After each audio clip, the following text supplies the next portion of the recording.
Hello learners, this is Reena here and welcome to Biowaves. यहाँ हम discuss करेंगे class 9 का एनसीईआरटी से बायोलॉजी का चैप्टर जीवन की आधारभूत इकाई यानी कि कोशिका।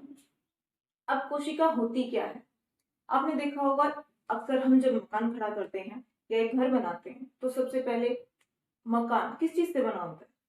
अगर नॉर्मली मैं आप लोगों से पूछूं कि आप इसकी प्रोसेस बताओ तो आप कैसे बोलोगे कि मैम ईंट है, उसमें सीमेंट वगैरह है, ईंट स्टेबल की, उसके बाद हमने दीवार बनाई, दीवार के बाद हमने एक रूम बनाया, रूम के बाद हमने पूरा घर बनाया।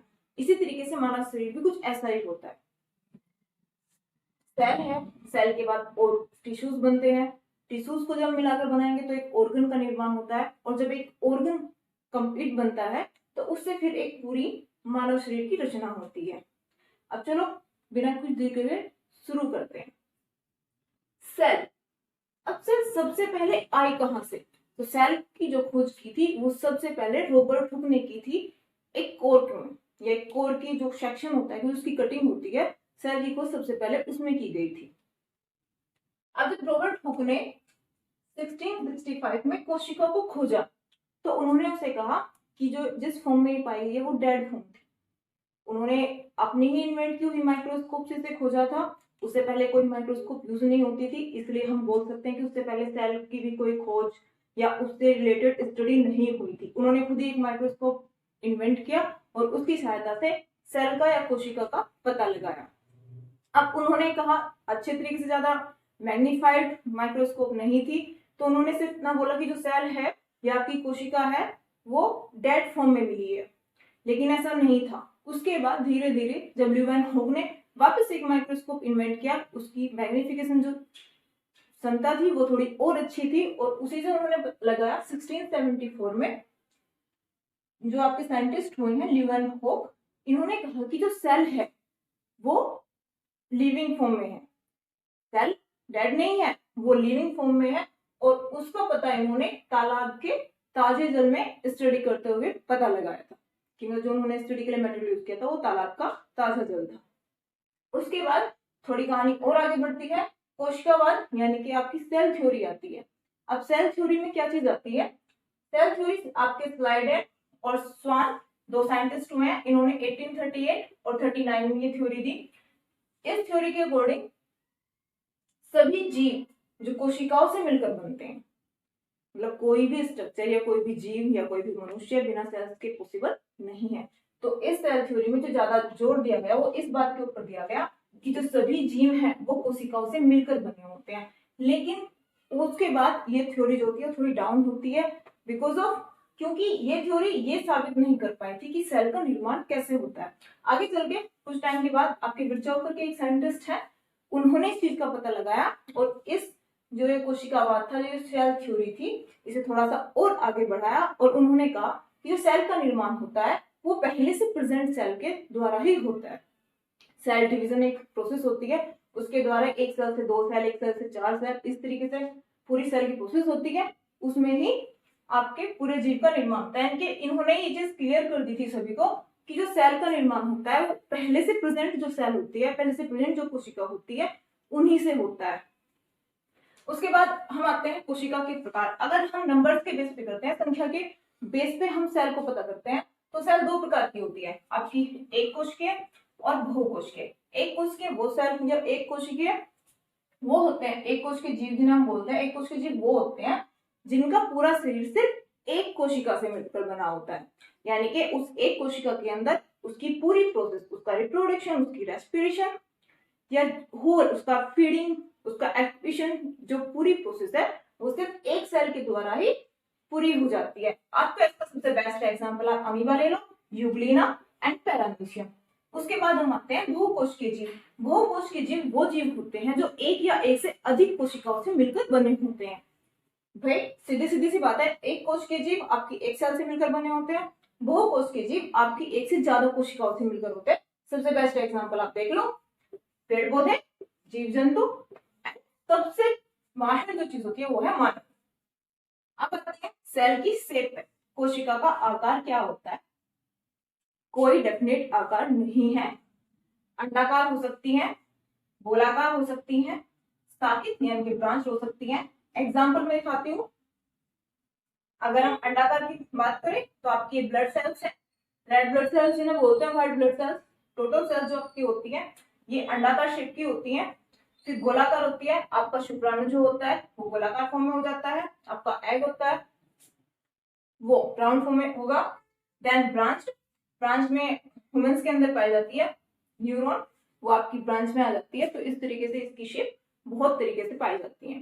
फिर आपका साइज, साइज अगर की हम बात करें तो साइज इनडेफिनिट है, वेरी करता है हर जगह, अलग अलग साइज में सेल उपस्थित है।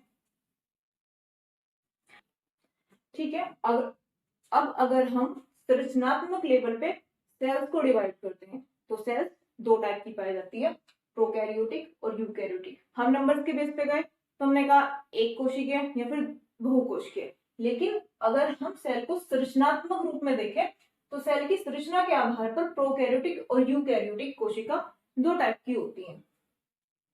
अब आप प्रोकैरियोटिक, प्रो यानी कि प्रिमिटिव यानी कि आदि, कैरियोटिक यानी कि कैरियोन, कैरियोन मतलब कि केंद्र, जिसमें अर्ध विकसित या आदि टाइम में जो विकसित था वो वाला न्यूक्लियस पाया जाता है, ये केंद्र पाया जाता है, तो वो जीव प्रोकैरियोटिक कहलाते हैं। यू से आप यहाँ मीनिंग निकालोगे एडवांस, और कैरियोटिक मतलब वो कैरियोन यानी कि आपका न्यूक्लियस यानी कि केंद्र। तो दोनों सेल में डिफरेंस आपको पता चलेगा। प्रो मतलब प्रिमिटिव सेल हो गए, यू मतलब एडवांस सेल हो गए। सबसे बेस्ट एग्जांपल अगर आप इनके देखोगे तो प्रोकैरियोटिक सेल का जो एग्जांपल है वो बैक्टीरिया और नील हरित सेवाल यानी कि आपकी ब्लू ग्रीन एल्गी, जिसे आप साइनोबैक्टीरिया भी बोलते हो। यूकैरियोटिक कोशिका का एग्जांपल देखें या उदाहरण देखें तो पादप कोशिका और जंतु कोशिका यूकैरियोटिक सेल का सबसे अच्छा एग्जांपल है। अब इन दोनों में अक्सर क्वेश्चन आता है आपकी में कि इन दोनों में डिफरेंस क्या है। कई बार एग्जाम में सीधे सीधे तरीके से पूछ लेते हैं, कई बार सिर्फ एक चीज से पूछ रहे हैं कि प्रोकैरियोटिक कोशिका के लक्षण बताओ या फिर दोनों में अंतर बताओ, इस तरीके से आपके पास में क्वेश्चन आते हैं, तो वहां आपको आना चाहिए। अगर हम इन दोनों में अंतर की बात करते हैं तो सबसे पहले जो राइबोसोम होता है प्रोकैरियोटिक कोशिका में 70S प्रकार का पाया जाता है और यूकैरियोटिक कोशिका में 80S प्रकार का राइबोसोम पाया जाता है। उसके बाद आती है दोनों की कोशिका भित्ति, कोशिका भित्ति यानी कि सेल वॉल। प्रोकैरियोटिक कोशिका में प्रोटीन प्लस लिपिड से बनी हुई सेल वॉल पाई जाती है, जबकि यूकैरियोटिक कोशिका में सिर्फ सेलुलोज की बनी हुई सेल वॉल पाई जाती है। फिर आता है केंद्र। जब प्रोकैरियोटिक कोशिका के केंद्र की बात करते हैं तो बहुत अस्पष्ट होता है, बिना कोशिका भित्ति या बिना न्यूक्लियर मेम्ब्रेन यानी कि केंद्रीय भित्ति के मिलता है। और ऐसे ही किसी भी फेज में मिलता है कि ऐसा नहीं है कि अच्छे तरीके से मेम्ब्रेन या किसी भित्ति से बाउंडेड है, नहीं, वो बहुत अस्पष्ट फॉर्म में पाया जाता है अगर हम प्रोकैरियोटिक कोशिका की बात करते हैं। फिर हम आते हैं आपकी यूकैरियोटिक कोशिका पे, तो वहां आपका जो केंद्रक है वो बहुत स्पष्ट फॉर्म में पाया जाता है, केंद्र के झिल्ली से आवृत रहता है। फिर आपकी बात करते हैं कोशिकांग। तो जब प्रोकैरियोटिक कोशिकांग की बात करते हैं तो भूसे कोशिकांग है, तो अगर मिलेंगे तो बहुत अविकसित फॉर्म में मिलेंगे और नहीं मिल रहे तो मोस्टली नहीं मिलते। आपका जैसे गोल्जी बॉडी हुआ, आपका लाइसोसोम्स हुआ, ये चीजें आपकी प्रोकैरियोटिक कोशिका में नहीं मिलती, और अगर कुछ चीज मिलती भी है तो वो बहुत ही अविकसित फॉर्म में मिलती है। फिर बात आती है यूकैरियोटिक कोशिका में। तो यूकैरियोटिक कोशिका में बहुत ही अच्छे से सेल मेम्ब्रेन से बाउंडेड हर चीज रहती है, उनकी कोशिका भित्ति होती है खुद की, जैसे आपका केंद्र पाया जाता है तो केंद्र की खुद की केंद्र की भित्ति होती है। इसी तरीके से आपकी माइटोकॉन्ड्रिया है, आपका गोल्जी एपेटस है, वो सब एक भित्ति से विकसित है, अच्छे से डेवलप फॉर्म में आपकी यूकैरियोटिक कोशिका में पाए जाते हैं। बात आती है डीएनए की। डीएनए जो कि आनुवंशिक पदार्थ है, प्रोकैरियोटिक कोशिका में सिंगल फेज में पाया जाता है यानी कि एकल सूत्र में या सिंगल स्टैंडर्ड पाया जाता है, दूसरी यूकैरियोटिक कोशिका में ये डबल स्टैंडर्ड पाया जाता है। एक चीज और ध्यान रखना, जब हम प्रोकैरियोटिक कोशिका की बात करते हैं तो एक प्लाज्मिड, जैसे आप पार्ट ऑफ डीएनए बोल लो, प्लाज्मिड जो होता है वो प्रोकैरियोटिक कोशिका में प्रेजेंट रहेगा, जबकि यूकैरियोटिक कोशिका में प्रेजेंट नहीं होता। ये चीज आपको अच्छे से ध्यान रखनी है। अगर बात प्लाज्मिड की आती है तो प्लाज्मिड सिर्फ प्रोकैरियोटिक कोशिका में मिलता है, यूकैरियोटिक कोशिका में प्लाज्मिड नहीं मिलता। ठीक है, इतना क्लियर? ठीक है, तो अब बात आती है कोशिका का संरचनात्मक संगठन यानी कि स्ट्रक्चरल ऑर्गेनाइजेशन जो सेल का होता है, कोशिका का जो स्ट्रक्चरल ऑर्गेनाइजेशन होता है वो कुछ इस तरीके से होती है, कुल मिला के 5 पार्ट से मिलकर बनी होती है। सबसे पहले आपकी आती है कोशिका भित्ति यानी कि सेल वॉल। अब सेल वॉल क्या होती है इसके बारे में थोड़ा पढ़ते हैं। ये सबसे बाहरी आवरण होता है। सबसे पहली बात ध्यान रखना, सेल वॉल और सेल मेम्ब्रेन दोनों में आप कंफ्यूज हो सकते हो, तो अगर बार बार एक चीज बोलोगे, अगर सेल वॉल की बात करते हैं या कोशिका भित्ति की बात करते हैं तो ये आपका सबसे बाहरी आवरण होता है। सेकंड, ये कोशिका को सृजनात्मक दृढ़ता प्रदान करता है यानी कि उसे मजबूती देता है।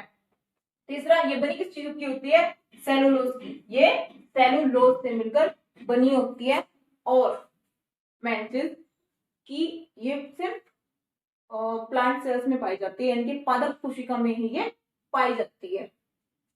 वापस एक बार कर रही हूँ, सबसे भारी आवरण होता है, कोशिका को सृजनात्मक दृढ़ता प्रदान करती है और मेनली सेलुलोज की बनी होती है और केवल पादप कोशिका में ही उपस्थित होती है। बात आती है फिर आपकी कोशिका झिल्ली या प्लाज्मा झिल्ली, इसे आप सेल मेम्ब्रेन या प्लाज्मा मेम्ब्रेन भी बोल सकते हो। इसके बारे में अगर हम बात करें तो ये अर्धपारगम्य झिल्ली होती है। अर्धपारगम्य झिल्ली यानी कि जो चीजों को अपने से होकर गुजरने देती है, सिर्फ सिलेक्टिव चीजों को, नॉट की मतलब हर चीज से होकर गुजर रही है। तो सबसे बड़ी बात है ये अर्धपारगम्य झिल्ली होती है। इसके बारे में हम और पढ़ेंगे। प्रोटीन और लिपिड की बनी होती है। थर्ड, पादप और जंतु दोनों में उपस्थित होती है, या पादप और जंतु दोनों तरीके की कोशिकाओं में ये उपस्थित होती है। एक चीज और, प्लाज्मा झिल्ली जो होती है वो करो भाई, इस टाइप से कुछ सेल मेम्ब्रेन आपकी होती है ना, मतलब जब आप सेल के स्ट्रक्चर देखते हो तो थोड़ी सी इस टाइप की होती है। ठीक है, प्रारंभिक ड्रॉ करके दिखा रही हूँ। तो जो आपकी बाहरी लेयर है ये आपका सबसे बाहरी आवरण यानी कि आपकी कोशिका भित्ति है, बट जो अंदर वाली मेम्ब्रेन है ये आपकी सेल मेम्ब्रेन या कोशिका झिल्ली कहलाती है। इतना समझ में आता है? अब अर्धपारगम्य झिल्ली, इससे आप क्या समझते हो? तो ठीक है, इसके बारे में थोड़ा सा बता देती हूँ। आपने अक्सर केमिस्ट्री में दो टाइप की प्रोसेस पढ़ी होगी या दो तरह की जो प्रक्रिया है वो पढ़ी होगी। नंबर एक डिफ्यूजन और सेकंड आपका होता है ऑस्मोसिस। डिफ्यूजन यानी कि विसरण और ऑस्मोसिस यानी कि आपका परासरण। एक मैथ फिटनेस दोनों में याद रखना, जो विसरण होता है वो हमेशा गैसीय मटेरियल्स के लिए होता है, गैस जो गैस होती है आपकी उन्हीं चीजों के लिए होता है, और जबकि आपका परासरण होता है, प्रोसेस दोनों सेम होती है बट डिफरेंस सिर्फ इतना सा होता है कि जो विसरण है वो आपकी गैस के लिए यूज होगा और जो ये आपका परासरण है ये आपके द्रव मटेरियल जो लिक्विड होता है उसके लिए यूज होता है। अब विसरण को हम क्या बोलते हैं कि जब उच्च सांद्रता से निम्न सांद्रता की तरफ पदार्थ या जो गैस है वो विचरण करती है, यानी कि अभी आपसे सेल से ही समझ लो, जब आपकी सेल है इसके अंदर एक अवशिष्ट पदार्थ होता है वो CO2 यानी कि कार्बन डाइऑक्साइड। जब इसकी कंसंट्रेशन, वो एक कोश की अपशिष्ट है, इसकी कंसंट्रेशन सेल के अंदर वाले एरिया में ज्यादा हो जाती है तो, और बाहर वाला जो एरिया है यानी कि जो आपका बाहर वाला एनवायरनमेंट है उसमें CO2 की कंसंट्रेशन कम है, तो इस कंसंट्रेशन से इस कंसंट्रेशन की तरफ ये बढ़ेगा और दोनों को इक्वल कर देगा। यही प्रक्रिया की विसरण यानी कि डिफ्यूजन कहलाती है। तो आप दो लाइन में विसरण को समझ सकते हो कि जब हम जो गैस के अंदर, ठीक है, अब बात आती है तीसरे वाले की। तीसरा जो होता है वो होता है कोशिका द्रव्य। कोशिका द्रव्य यानी कि साइटोप्लाज्म, इसे आप इंग्लिश में अगर बात करो तो इसे आप साइटोप्लाज्म बोलोगे। ठीक है, आपकी सेल के अंदर मान के चलो ये आपकी सेल है, तो इस सेल के अंदर ये लिक्विड फॉर्म में होता है, एक तरल पदार्थ होता है जिसके अंदर सभी कोशिकाएं उपस्थित होते हैं। सिंपल लैंग्वेज में बताती हूँ कि कोशा के अंदर या कोशिका के अंदर, कोशिका को भी बोला जाता है, कोशा के अंदर तरल पदार्थ जिसमें कोशिकाएं उपस्थित होते हैं। इनके बाकी के कोशिकाएं जैसे कि माइटोकॉन्ड्रिया हुआ, गोल्जी एपरेटस हुआ, आपका लाइसोसोम हुआ, आपका सेंट्रोसोम हुआ, जितने भी आपके कोशिकाएं होते हैं या सेल ऑर्गेनल्स होते हैं वो सब आपके साइटोप्लाज्म के अंदर ही होते हैं। ये सारा इस तरीके से कुछ फैला होता है। और ये आपके सेल ऑर्गेनल्स होते हैं। ठीक है, इतना समझ में आता है। अगर हम साइटोप्लाज्म को, और एक चीज, अगर हम साइटोप्लाज्म यानी कि आपका कोशिका द्रव्य को कुछ ऐसे, साइटोप्लाज्म प्लस न्यूक्लियोप्लाज्म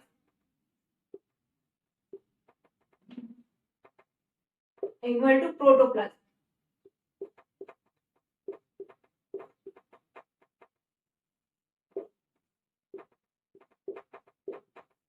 ठीक है, साइटोप्लाज्म वो जो आपकी कोशिका के अंदर उपस्थित है, और न्यूक्लियोप्लाज्म वो जो आपके न्यूक्लियस यानी कि आपके केंद्र के अंदर उपस्थित होता है। अगर हम इन दोनों को ही एक आपस में मिला दें, यानी कि साइटोप्लाज्म और न्यूक्लियोप्लाज्म यानी कि कोशिका द्रव्य और न्यूक्लियस द्रव्य जो मतलब केंद्र द्रव्य होता है, इन दोनों को आपस में मिलाकर हम क्या कहते हैं, जीव द्रव्य यानी कि प्रोटोप्लाज्म। ठीक है, ये एक अलग स्टोरी है, वो अभी छोड़ दो, थोड़ा सा आगे बढ़ते हैं। देन आपका फोर जो पार्ट है वो होता है केंद्र। केंद्र में, केंद्र की जो खोज की थी वो रॉबर्ट ब्राउन ने की थी 1831 में। कहीं कहीं पे आपको रॉबर्ट वर्डन भी मिलेंगे, बट ब्राउन करेक्ट। देन इसके बारे में पढ़ते हैं। जब कोशिका का निर्माण होता है, ये इसके मेन जो लक्षण है वो थोड़ा सा ये है कि जो कोशिका का निर्माण होता है उसके समय ये क्रिएटर होता है। क्रिएटर मतलब जब आप किसी सेंटेंस को पढ़ते हो तो आप सेंटेंस में कहोगे कि मैम ये सब्जेक्ट है, ये वर्ब है, ये ऑब्जेक्ट है। तो जब हम कोशिका का निर्माण होता है तो कोशिका निर्माण के समय जो मैन फंक्शन निभाता है वो केंद्रक निभाता है, तो इसलिए इसे क्रिएटर बोला गया है। सेकंड, अनुवांशिक पदार्थ डीएनए और गुणसूत्र के फॉर्म में मिलते हैं। वो केंद्र की है जिसके अंदर अनुवांशिक पदार्थ डीएनए या क्रोमोसोम या गुणसूत्र के रूप में पाया जाता है। ठीक है, इतना समझ में आता है। आपको मोटा मोटा कहते हो अनुवांशिक पदार्थ इसलिए बोला गया है कि ये जो डीएनए है या क्रोमोसोम्स है, यही वो चीज है जो एक जनरेशन से या एक पीढ़ी से लक्षणों को दूसरी पीढ़ी में स्थानांतरित करते हैं। आपने अक्सर देखा होगा कि माँ बाप जो होते हैं और जो बच्चे होते हैं उनके, और बच्चे की आंखें किस पे गई है, पापा पे गई है, बच्चे की आंखें किस पे गई है, मम्मी के ऊपर गई है, कान किसके ऊपर है, दादाजी के ऊपर है। तो ये एक पीढ़ी से जो ये लक्षण होते हैं, उनका चेहरे का सेम होना, व्यवहार का एक जैसा होना, इसे तो बोलते हैं हम लक्षण। इसी चीज को तो लक्षण बोल देते हैं। इन चीजों का एक पीढ़ी से दूसरी पीढ़ी तक स्थानांतरण, यानी कि एक पीढ़ी से दूसरी पीढ़ी में इन गुणों का जाना ही अनुवांशिक कहलाता है।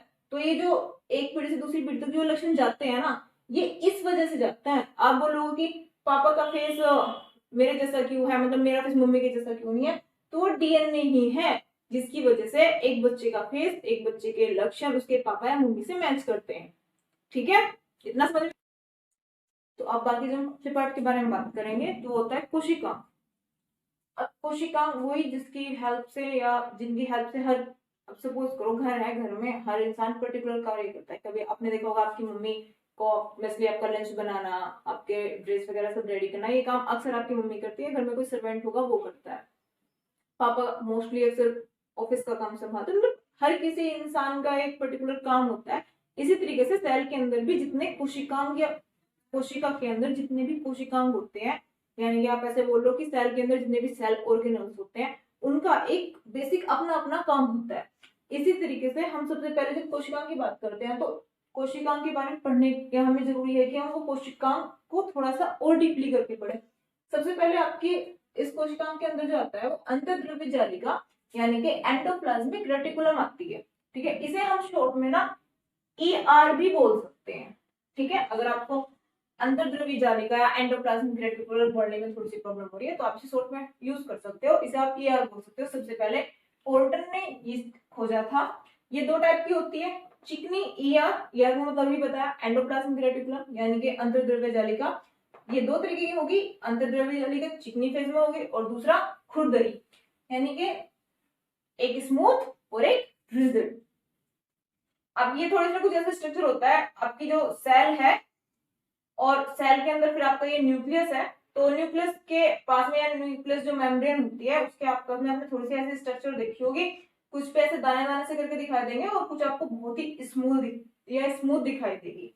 तो जो दाने वाली है ये आपकी खुरदरी एंडोप्लाज्मिक रेटिकुलम है, और जो ये वाली है ये आपका स्मूथ वाला पोर्शन है, या स्मूथ ये चिकनी ER है। दोनों के अपने अपने अलग अलग काम है।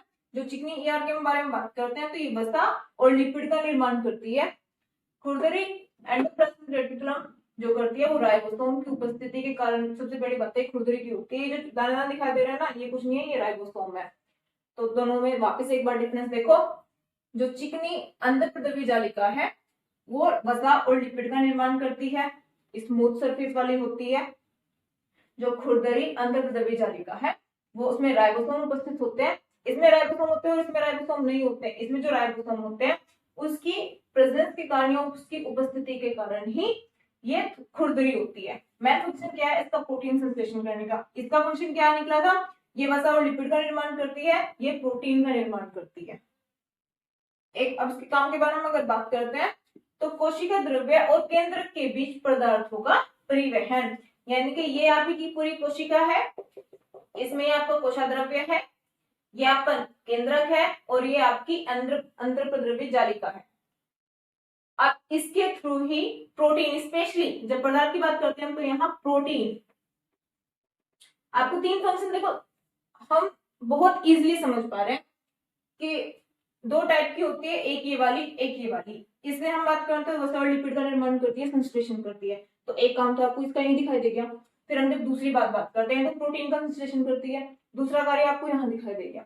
तीसरा एक इसका जो मेन फंक्शन है वह कोशिका द्रव्य व केंद्रक के बीच पदार्थों का परिवहन करती है, यानी कि कोशाद्रव्य से जो केंद्रक है उसके बीच जो प्रोटीन होता है, प्रोटीन का जो आवागमन है वो ये अंतःद्रव्य जालिका ही करती है। ठीक है, क्लियर? ठीक है, अब दूसरा आपका आता है गोल्जी उपकर। इसे आप गोल्जी एपेटस भी बोल सकते हो। ये एक महत्वपूर्ण कोशिकांग है, प्राय जो प्रोकैरियोटिक आपकी कोशिका होती है उसमें ये नहीं पाए जाते। सबसे पहले इन्हें किसने खोजा था? कैमिलो गोल्जी ने 1898 में। इसके प्रमुख फंक्शंस क्या होंगे? कोशिका भित्ति, लाइसोसोम व एंजाइम का ये निर्माण करती है और ईआर में यानी कि आपकी अंतःप्रद्रव्य जालिका में ये पदार्थों का संचरण करती है। इसके स्ट्रक्चर कुछ ऐसी होती है, जो ये आप देख रहे हो, ये सिस्टर्नी है और ये वेसिकल्स है। हिंदी में क्या बोलते हैं आप देख लेना। ठीक है, वापस एक बार देखो, कोशिका भित्ति, लाइसोसोम व एंजाइम का फॉर्मेशन करती है।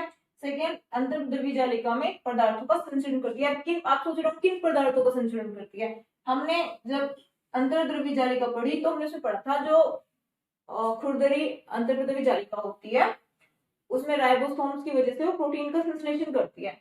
वो जो प्रोटीन का संश्लेषण होता है ना, उसे ही ये इस चीज से होता हुआ ये गोल्जी एपेटस में जाता है और गोल्जी एपेटस जो एक्स्ट्रा आपके अपशिष्ट पदार्थ है उन्हें अपनी जो इसकी ये वाली सरफेस होती है इससे उसे निष्कासित करती है। इसलिए आप एक श्रावण मतलब सेक्रेशन जिसे आप बोलते हैं, ये उसका एक मेन फंक्शन होता है।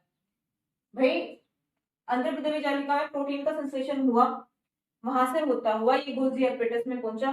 गोल्जी एपेटस में बहुत सारी प्रोसेस हुई, उसके बाद उसकी सरफेस से जो एक्स्ट्रा मटेरियल है, जो एक्स्ट्रा चीजें हैं, एक्स्ट्रा वेस्ट है, वो इसकी सरफेस से होके हुआ बाहर निकल गया। तो उसे बोलेंगे श्रावणीय के एक्स्ट्रा अवशिष्ट पदार्थों का जो बाहर निष्कासन एक तरीके से बोल सकते हो। अगर आपको ये भी समझ में नहीं आ रहा तो आप इसे निष्कासन बोल सकते हैं कि उन अपशिष्ट पदार्थों का जो निष्कासन है वो इसकी सरफेस ही करती है, यानी कि गोल्जी एपेटस आपका वहां मुख्य भूमिका निभाता है। ठीक है, तो अब नेक्स्ट आपका आता है माइटोकॉन्ड्रिया। Very very important. अब जब सेल ऑर्गेनल्स या कोशिकांग की बात करते हैं तो उसमें जो सबसे ज्यादा इंपोर्टेंट जो कोशिकांग है वो माइटोकॉन्ड्रिया है। इसकी खोज कोरेकर ने 1880 में की थी। इसकी स्ट्रक्चर कुछ ऐसी होती है, ये डबल लेयर से माउंटेड रहती है। अब देखो दोहरी झिल्ली से बनी होती है। सेकंड, स्वायत्त कोशिकांग कहलाता है। क्यों? क्योंकि केंद्र के अलावा जब हम सेल की बात करते हैं, कोशिका की बात करते हैं, तो सिर्फ केंद्र के अंदर ही डीएनए और राइबोसोम पाया जाता है, प्रोटीन पाया जाता है। लेकिन एक माइटोकॉन्ड्रिया ही ऐसा है जिसमें केंद्र के अलावा डीएनए और राइबोसोम खुद का प्रेजेंट होता है। ठीक है, एटीपी के रूप में ऊर्जा प्रदान करती है। इसे क्वेश्चन आप यहाँ पे निकल कर आता है, पावर हाउस ऑफ सेल या कोशिका का बिजली घर क्यों कहा जाता है? तो उसका मेन रीजन ये है कि जब सेल के अंदर या हमारी बॉडी के अंदर भोजन हम खाते हैं तो भोजन का एक ऑक्सीकरण होता है। ये एक प्रोसेस है, जब आप आगे बढ़ोगे तो आपको आगे जाके समझ में आएगा, लेकिन फिलहाल के लिए इतना है कि जो ऑक्सीकरण की जो प्रोसेस है, भोजन का ऑक्सीकरण होता है, उससे बहुत सारी ऊर्जा निकलती है। अब वो ऊर्जा एटीपी, एटीपी यानी कि एडिनोसिन ट्राइफॉस्फेट, ठीक है, एडिनोसिन ट्राइफॉस्फेट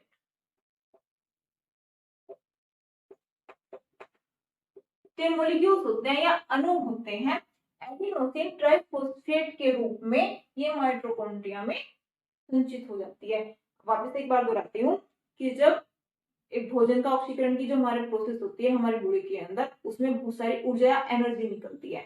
जितनी एनर्जी यूज होनी होती है वो तो हो जाती है, लेकिन जो एक्स्ट्रा एनर्जी बचती है वो माइटोकॉन्ड्रिया में एटीपी के रूप में संचित हो जाती है। एंड देन जब शरीर को या कोशिका को और प्रोसेस करने के लिए या और क्रियाओं को करने के लिए ऊर्जा की आवश्यकता होती है, तो वो ऊर्जा एटीपी के फॉर्म में माइटोकॉन्ड्रिया कोशिका को प्रदान करती है या कोशिका को प्रोवाइड करती है।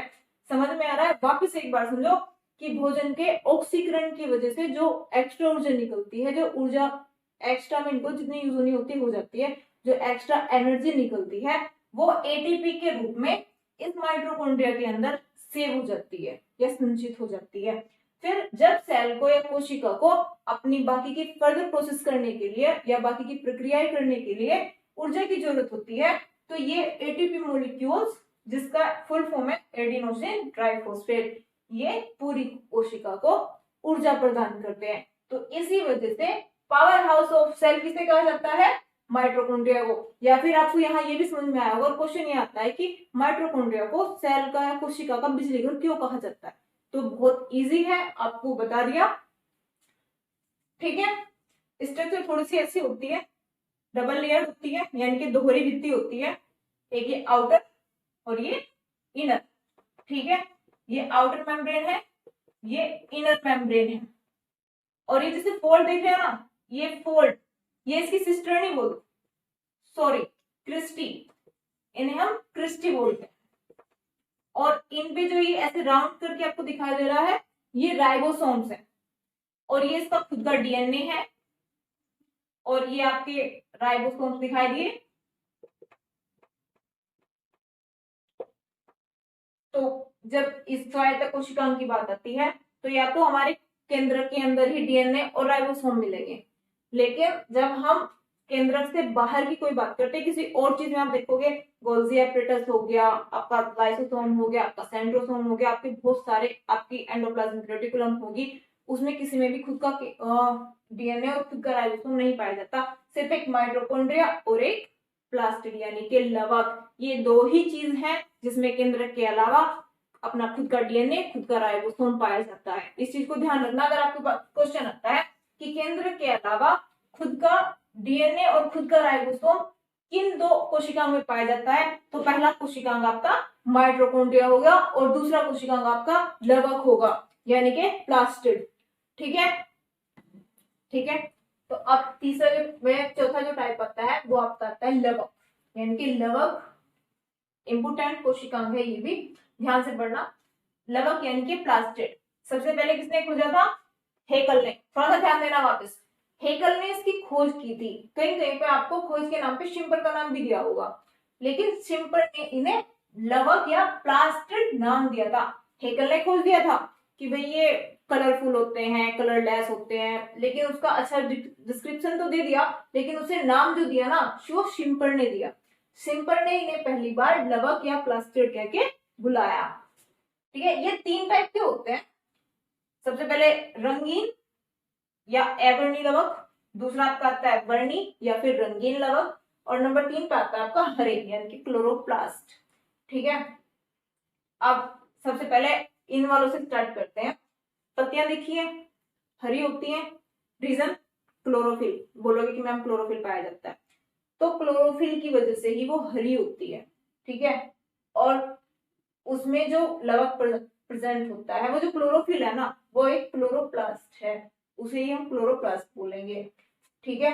पत्तियां किसकी वजह से हरी होती है? क्लोरोप्लास्ट यानी कि क्लोरोफिल की वजह से। क्लोरोफिल एक तरीके का क्लोरोप्लास्ट है। सेकंड आपका आता है वर्णी यानी कि रंगीन लवक। कभी रेड होगा, कभी लाल होगा, कभी येलो यानी कि पीला होगा। क्यों? फ्रूट देखे हैं, ये उसमें पाया जाता है।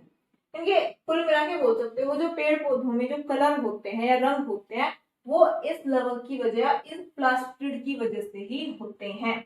या फ्रूट्स में देखा होगा, या फिर जब गुलाब हुआ या फिर कुछ कोई भी प्लांट ले लो, उसमें नई पत्तियां निकलती है, थोड़ी सी लाल या चटकीले से रंग की होती है, तो वो इस वर्णी लवक की वजह से होती है या रंगीन लवक की वजह से होती है। ये अक्सर पत्तियों में या फलों में पाया जाएगा।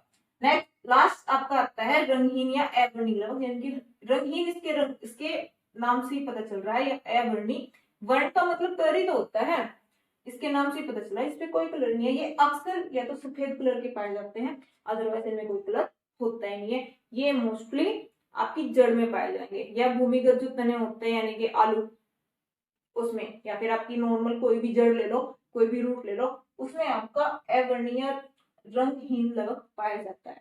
ठीक है, नेक्स्ट आपका आता है, समझ में आया? तो नेक्स्ट आपका आता है लाइसोसोम। लाइसोसोम की खोज पहले से किसने देखा था? डी डुवे करके एक साइंटिस्ट हैं आपके, उन्होंने लाइसोसोम को सबसे पहले देखा था। अब नेक्स्ट आता है कि आत्मघाती थैलियां और सुसाइड बैग। जी हाँ, लाइसोसोम ही वो कोशिकांग है जिसे आत्मघाती थैलियां या सुसाइड बैग कहा जाता है। अब क्यों कहा जाता है ये हम नेक्स्ट पढ़ेंगे, लेकिन उससे पहले देखो कि कोशिकीय अवशेष निपटाने वाला तंत्र है, यानी कि और सेल के टूटे हुए भाग मृत कोशिका को पाचित करके साफ करते हैं। लाइसोसोम के अंदर कुछ ऐसे एंजाइम्स होते हैं जो सेल रप्चर हो गई या टूट फूट गई कहीं से, कुछ सेल के टूटे हुए पार्ट्स हो गए, कोई बाहर का मटेरियल है जो सेल के अंदर आ गया, कुछ सेल डेड हो गई, उन सबको वो एंजाइम्स जो है ना वो डाइजेस्ट कर देते हैं। इनकी चयापचय करके प्रोसेस होती है, उस प्रोसेस के थ्रू वो उसे डाइजेस्ट कर देते हैं और सेल को साफ रखते हैं। मेन फंक्शन अगर मैं आपसे लाइसोसोम का कहूँ, या लाइसोसोम का जो मुख्य कार्य है वो सेल को साफ करना है। ठीक है, यहाँ पे वर्डिंग से ही पता चल रहा होगा, कोशिकीय अवशिष्ट निपटाने वाला तंत्र, जो कोशिकीय जो कचरा होता है कोशिका के अंदर उसे खत्म करके कोशिका को जो साफ करने का काम करता है वो आपका लाइसोसोम करता है। अब ये ऐसा क्यों करता है? क्योंकि लाइसोसोम के अंदर कुछ एंजाइम्स होते हैं जो बाहर का पदार्थ हुआ, टूटी हुई सेल हुई, जो एक्स्ट्रा मटेरियल हुआ, उसे डाइजेस्ट कर देता है। डाइजेस्ट करने के बाद वो खुद ब खुद सेल को साफ कर देता है। तो ये काम जो होगा वो लाइसोसोम के थ्रू होगा। बात वही आती है आत्मघाती थैलियां और सुसाइड बैग क्यों कहा जाता है? कई बार क्या होता है कि आपकी पूरी की पूरी सेल डेड हो जाती है किसी रीजन की वजह से, या बोलो कि आपकी जो पूरी कोशिका होती है वो मृत हो जाती है। अब जो एंजाइम्स होते हैं वो, एक सेकेंड, जो आपकी सेल होती है वो मृत क्यों होती है? क्वेश्चन आया ना दिमाग में, तो इसलिए मृत होती है जो आपका मेटाबॉलिज्म की जो प्रोसेस है, यानी कि आपकी जो चयापचय करके प्रक्रिया होती है, वो सेल के अंदर अगर वो रुक जाती है किसी वजह से, या व्यवधान हो गया, कोई प्रॉब्लम आ गई, उस वजह से वो प्रोसेस जो डाइजेस्ट होने वाली जो प्रोसेस थी वो प्रोसेस रुक जाती है और सेल किसी वजह से डेड हो जाती है। तो अब डेड सेल्स हैं, किसी दूसरी चीज को भी खराब करेंगी। अगर देखा है आप, सड़ा हुआ एप्पल एक अच्छे फ्रूट वाली टोकरी है, उसके अंदर रख दो तो बाकी फ्रूट्स भी ना खराब होने लगते हैं। तो इसी तरीके से जब सेल डेड हो जाएगी तो ऑब्वियस सी बात है वो खराब हो चुकी है, और अगर वो दूसरी सेल के या दूसरी कोशिकाओं के संपर्क में आएगी तो दूसरी कोशिकाओं को भी खत्म करेगी। तो वहीं पे लाइसोसोम क्या करता है, जो लाइसोसोम के अंदर एंजाइम्स मौजूद होते हैं, ये जो थैलियां मौजूद होती है, वो लाइसोसोम अपने आप से फट जाते हैं उन एंजाइम्स की वजह से। भी जो मर्द सेल है, जब वो मर्द होती है वो किस प्रोसेस की वजह से होती है? क्योंकि जो मेटाबॉलिज्म की प्रोसेस है वो रुक गई। अब जब वही जो कहते हैं ना कि सेल को जीवित रहने के लिए जो प्रोसेस होनी है वही रुक जाए, तो वैसी बात है ना, सेल मर जाएगी या कोशिका मर जाएगी। जब कोशिका मर जाती है तो इससे पहले वो दूसरी कोशिका को खत्म करे, लाइसोसोम्स की थैलियां या जो लाइसोसोम होता है वो फट जाता है। किसकी वजह से? उन एंजाइम्स की वजह से जो उसमें प्रेजेंट होते हैं। तो वो फट जाने के बाद इसी वजह से इन्हें बोलते हैं आत्मघाती थैलियां या सुसाइड बैग, क्योंकि जब इन्हें लगता है कि इनकी आवश्यकता नहीं है तो ये खुद ब खुद खत्म हो जाती है ताकि बाकी सेल्स को नुकसान ना पहुंचे। ठीक है, अब नेक्स्ट आपकी जो बुक है उसमें नेक्स्ट टॉपिक जो आता है आपका कोशिका विभाजन यानी कि सेल डिवीजन। ठीक है, ये आता है। अब सबसे पहले आपके लिए जानना ये जरूरी है कि सेल डिवीजन होता क्या है। भाई सेल है यानी कि कोशिका है। अब जीवन की जो प्रक्रिया है वो किस चीज के ऊपर डिपेंड है, सेल डिवीजन पे। यानी कि जो एक सेल है, एक सेल से 2 सेल बनी, 2 से 4 बनी, 4 से 8 बनी। तो जो सेल डिवीजन ना बहुत जरूरी होता है सेल के लिए। अब लेकिन ये होता तरीके से आपको बोल दें कि कोशिका विभाजन होता क्या है, तो अपनी पुरानी सेल से नई वाली सेल का बनना है कोशिका विभाजन कहलाता है। अब ये होता किन दो प्रोसेस के द्वारा है, ये दो प्रोसेस ये होती हैं, एक तो होता है समसूत्री और एक अर्धसूत्री। इसमें विभाजन हो सकता है कि समसूत्री विभाजन ये 2 टाइप से होता है और एक अर्धसूत्री विभाजन। दोनों में थोड़ा सा डिफरेंस है। आपको जो समसूत्री विभाजन होगा वो स्टिक सेल्स में पाया जाएगा। इसमें आपके जो नंबर ऑफ क्रोमोसोम्स यानी कि जो क्रोमोसोम्स की जो संख्या है, जो संतति कोशिका मतलब जो पूर्व कोशिकाएं हैं उनमें अगर गुणसूत्र की संख्या 2n है तो सेम जब एक सेल से डिवाइड होकर 2 सेल बनेंगी तो इन दोनों सेल्स में भी इन गुणसूत्रों की जो संख्या होगी वो इसके बराबर होगी।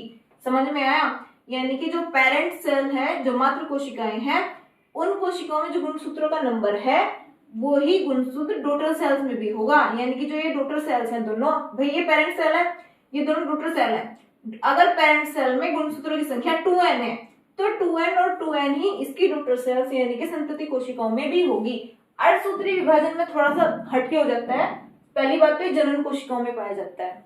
दूसरी बात, अर्धसूत्री से इसलिए बोला गया है क्योंकि इसकी पेरेंट सेल में अगर 2n नंबर करके क्रोमोसोम है यानी कि जो गुणसूत्रों की जो संख्या है वो 2n करके है, लेकिन जब इसकी संतति कोशिकाएं बनती हैं तो इन गुणसूत्रों की जो संख्या है इन कोशिकाओं में आधी रह जाती है, इसीलिए इसे अर्धसूत्री कहा जाता है। भैया 2n है, एक सेल से 4 सेल बनी है, इसमें 4 सेल्स बनती हैं, 2 नहीं बनेगी, 2 हमेशा समसूत्री विभाजन में बनेगी। जब हम अर्धसूत्री विभाजन की बात करेंगे तो उसमें एक सेल से 4 सेल बनेगी और सभी सेल्स में जो गुणसूत्रों की संख्या होगी वो इस पेरेंट सेल से यानी कि इस वाली कोशिका की आधी होगी। इसमें 2n है तो इसमें कितना होगा, n। सिंपल सी बात, समझ में आई? ठीक है। अब बात थोड़ा ध्यान से सुनो, यहाँ पे आपका चैप्टर आके खत्म हो जाता है। उसके बाद में अब आपके चैप्टर से कुछ क्वेश्चंस निकल के आते हैं। अगर आपको वीडियो अच्छी लगी है तो please like, share and subscribe जरूर करें, ठीक है, ताकि मैं आपके लिए और अच्छी वीडियोस बना सकूं।